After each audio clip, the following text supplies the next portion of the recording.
হামজা দেওয়ান চৌধুরীর কারণে দেশের ফুটবলে এখন আকর্ষণের কেন্দ্রবিন্দু প্রবাসে বেড়ে ওঠা ফুটবলাররা, যারা দেশের বাইরে বড় হয়েছেন, অন্য পরিবেশে নিজেকে তৈরি করেছেন, কিন্তু হৃদয়ে ধারণ করেন লাল সবুজের স্বপ্ন।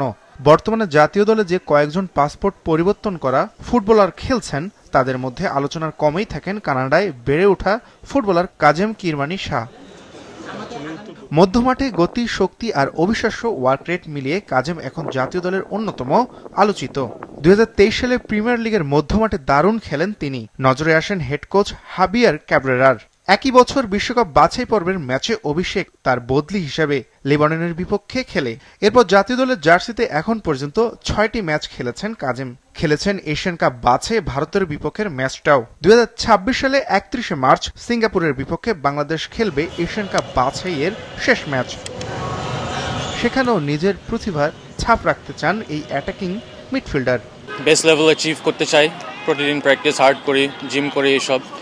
সো মানে I want to win games, that's the most important part. If you're winning games, then of course your own level will only increase. So ওইটাই মেইন আমার ফোকাস এখন। ন্যাশনাল টিম ম্যাচ আছে মার্চে, সো স্টিল সাম 3টা মাস আছে। So আমি try করছি ভালো পারফরমেন্স করতে লিগে, সো ইনশাআল্লাহ দেখি কি হয়। বর্তমানে বাংলাদেশ দল তারুণ্য নির্ভর, যেখানে অন্যতম ভরসার নাম শেখ মোরসালিন। থ্রো বল, বক্সে ঢুকে শট, ডিফেন্ডারকে কাটিয়ে জায়গা তৈরি, সবকিছুই খুব সহজভাবেই করেন মোরসালিন। এশিয়ান কাপ বাছাইয়ে ঘরের মাঠে ভারতের বিপক্ষে তার গোলেই জিতে বাংলাদেশ। জাতীয় দলে তার গোল সংখ্যা 7টি। এখন ক্লাব ফুটবলে ব্যস্ত থাকলেও জাতীয় দলের আগামী সিঙ্গাপুরের বিপক্ষের ম্যাচ নিয়েও আছে মোরসালিনের পরিকল্পনা। যদি সুযোগ হয় আমি আরো ভালো করতে চাই, আরো গোল করতে চাই দেশের হয়ে। তো আমাদের লিগের খেলা চলতেছে, আমরা এটাতে বেশি ফোকাস দেওয়ার ট্রাই করতেছি ক্লাবের খেলায়।